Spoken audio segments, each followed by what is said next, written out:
تو جب سینے منجمد ملے تو آپ کیا کرتے ہیں؟ آپ ان کو شرر لگانے کی کوشش نہیں کرتے، آگ لگانے کی کوشش نہیں کرتے، آپ ان کو صرف تھو کرنے کی کوشش کرتے ہیں، آپ ان کو ہلکی حرارت دینے کی کوشش کرتے ہیں کہ کم از کم وہ سینے منجمد نہ رہیں، کم از کم وہ اس کیفیت میں آ جائیں کہ جب آپ ان کو ہلکا سا سپارک دیں تو وہ آگ پکڑنے کے قابل تو ہوں۔ کوئلہ گیلا ہو اور آگ لگا دیں اس کو، منجمد سینوں سے ویسے ہی دخان ملتے ہیں۔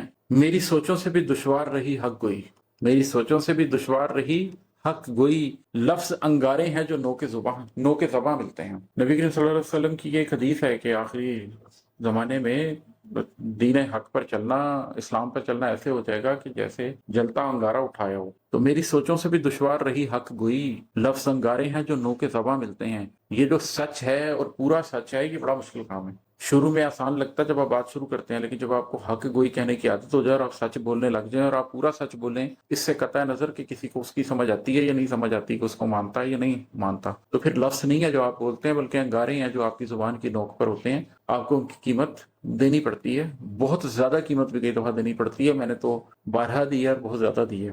عیش و عشرت میں پھلے پھولے ہمیں کند ملے، عیش و عشرت میں پھلے پھولے ہمیں کند ملے، لوگ صدموں کے پلے ہوں تو رواں ملتے ہیں۔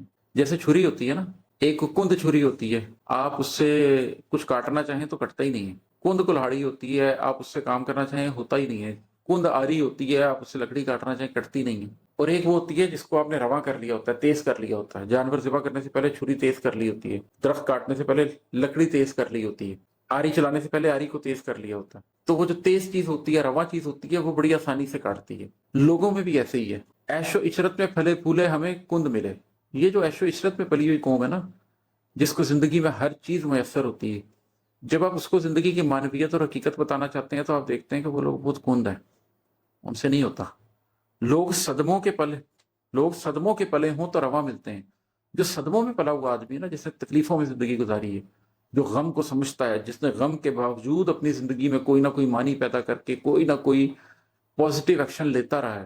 کوئی ایسی خاتون جو اپنے گھر میں مار کھانے کے باوجود اللہ سے امید رکھ کے بیٹھی ہوئی ہے، کوئی ایسا بچہ جس کے والد صاحب اس کو پڑھنے نہیں دیتے تھے اور وہ چھپ چھپ کے پڑھتا رہا ہے، کوئی ایسا آدمی جس کے گھر میں کھانے کے لیے روٹی نہیں تھی لیکن اس نے محنتیں کر کے ترقی کی ہے۔ ایسے لوگ جنہوں نے اپنی زندگی میں معنویت تلاشی ہے، ان کو جب آپ زندگی کی کوئی حقیقت بتاتے ہیں تو وہ پہلے سے رواں ہوتے ہیں، انہوں نے پہلے سے مشکل راستوں سے گزر کے دیکھا ہوتا ہے۔ چنانچہ وہ لوگ جب کوئی بڑی حقیقت پا لیتے ہیں تو اس کے اوپر بھی بڑی شان و شوکت سے، بڑے حوصلے سے، بڑی ہمت سے چلتے ہیں۔